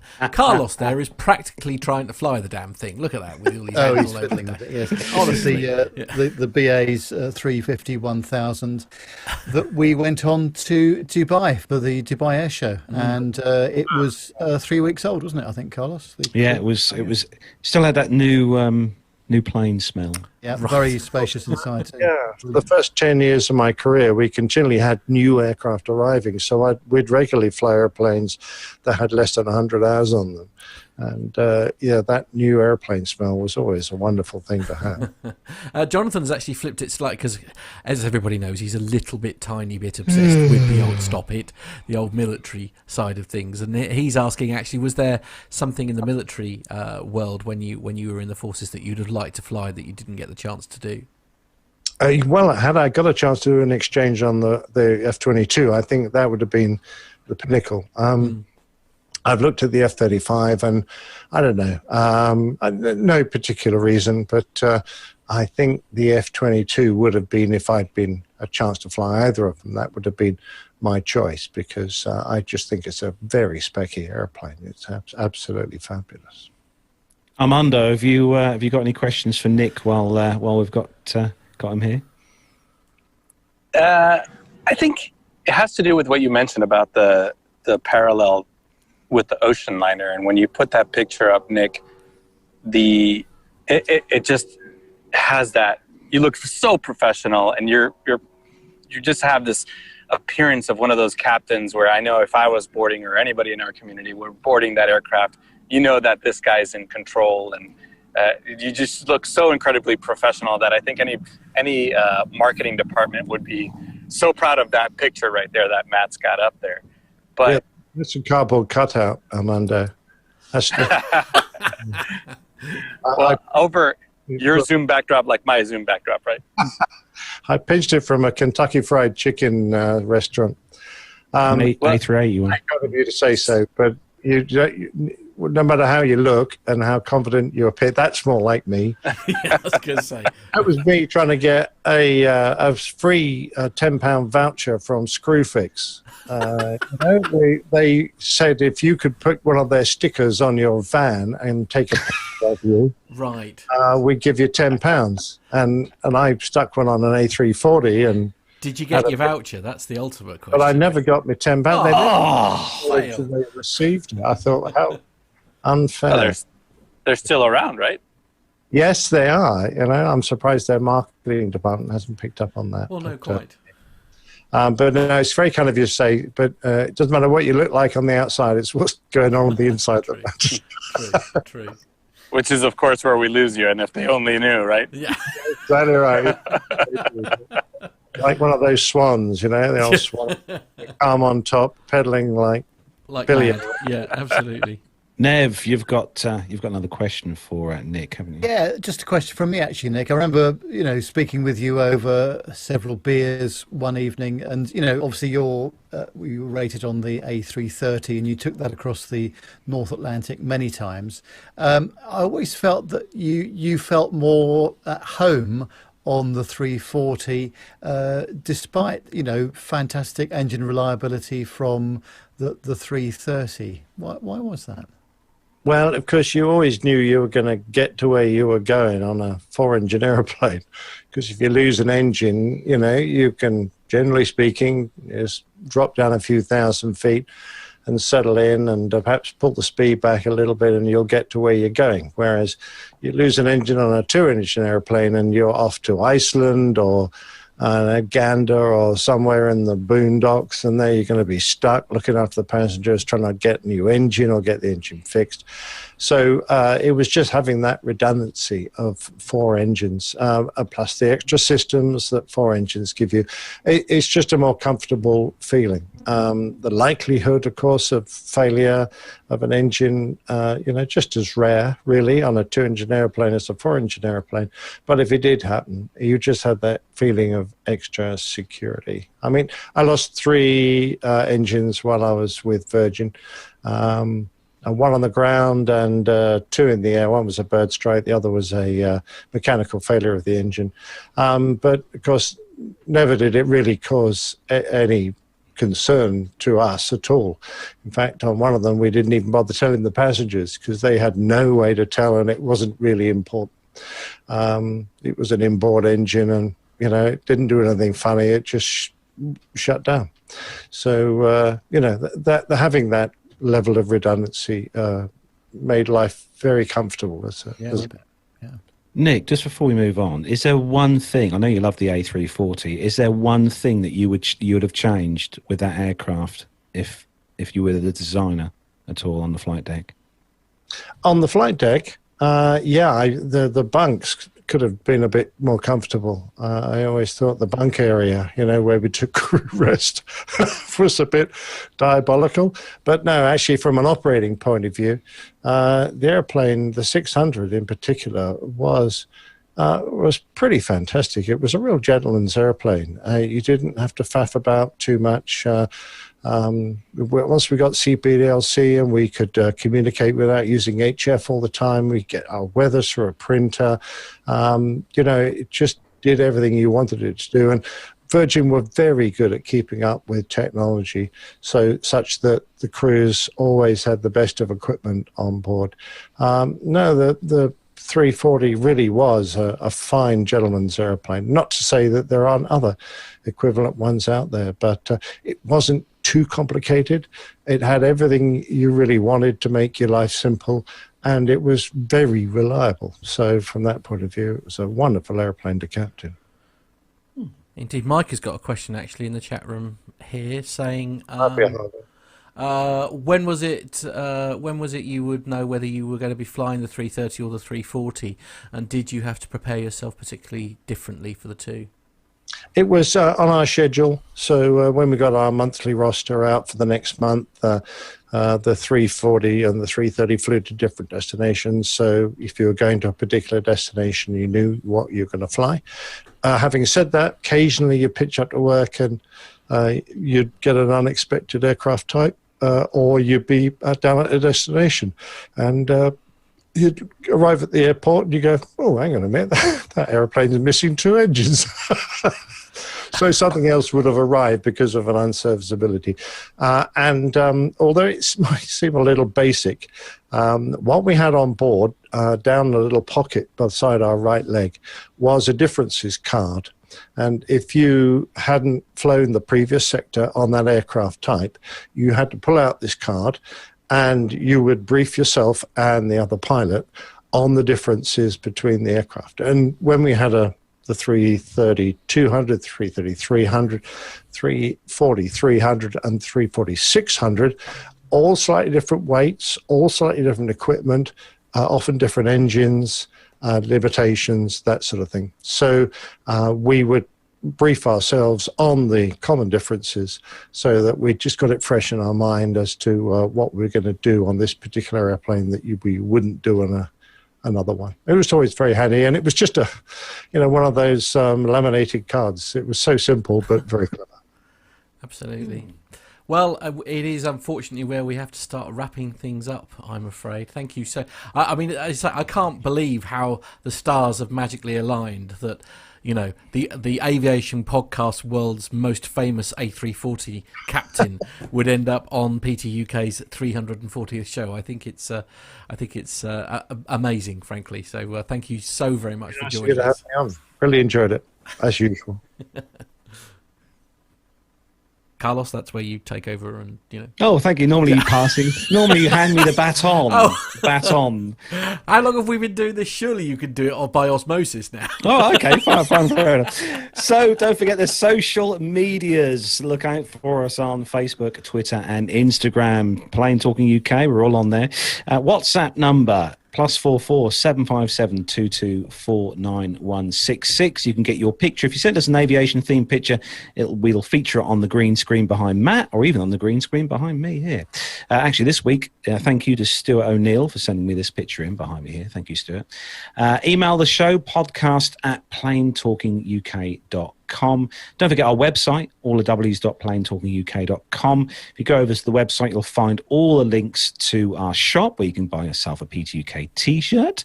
You can also grab yourself a PTUK mug, which we should send Nick one, really, shouldn't we? It's probably about time. Yeah. Should we get Nick one? We'll get Nick I think one. we should. Yeah. Oh, thank you, guys. And also, if you shop through Amazon, twice this week again, Matt. Very good. Well done.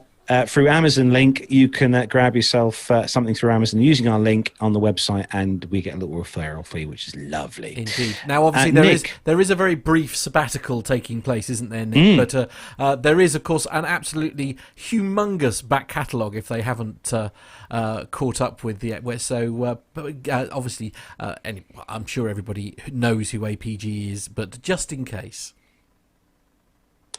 What, do you want me to tell you who APG is? Yeah, you've heard of them, right? I'm not here anymore. Yeah. But, I'm only joking.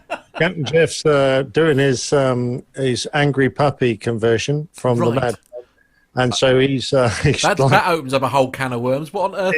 Why is it called the angry puppy? Well, I think because it's a bit smaller than a Mad Dog. Okay, right. And it's very grumpy. But what he said is that I just need to concentrate for a while. So because it does take him, hours and hours to do all the editing and get the show out. So he's just put that to one side for a moment. So APG is having a sabbatical. However, you can get us on Twitter.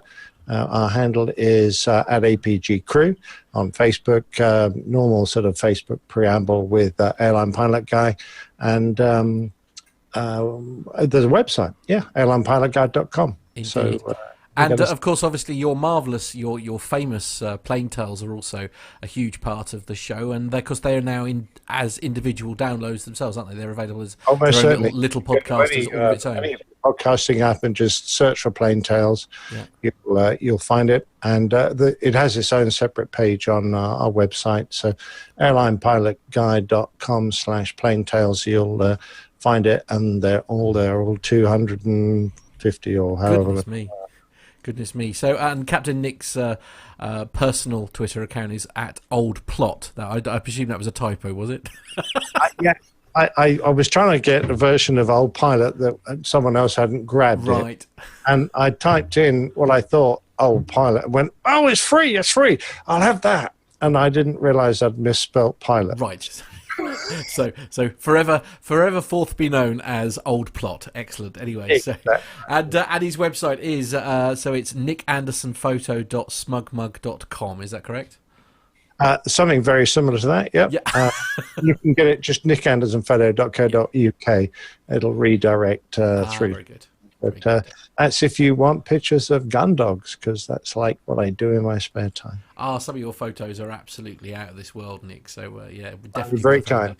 Trawl through there. That is where we're going to bring episode 340 to a close. Big thanks to everyone who's joined us in the live YouTube chat room this evening, and also a big thanks to everyone who downloads the show through the audio podcast kind of suppliers. We're going to say a big thanks to Nev for joining us tonight. Thank you, Nev. Great to see you as always. Big thanks to Armando for joining us as well from that hideous weather that is behind him there. And a big thanks to Matt as well for being our glorious leader in the tech room this evening, as always. And also a big thanks to our producer, John, as well, for all the pre-production work. Seriously, on the guys, show. you have no idea how much work that guy puts in behind the scenes. It is frightening what he does behind. Apparently, there is planning that goes into this, believe it or not. Yeah, actual planning. And also a big thanks, of course, to our guest for tonight's show, Captain Nick. Thank you very much again for coming on the show. Great to see you as always. So from me, Carlos here in my home studio, from Matt in the PTUK Master Suite studio, from Nev in the Nev Tech Studios, from Armando in that lovely location in the sunshine, and from Captain Nick at his home studio. Have a great weekend. Take care, everyone. Stay safe, and see you all next week. Goodbye. Bye-bye, everyone. See you later.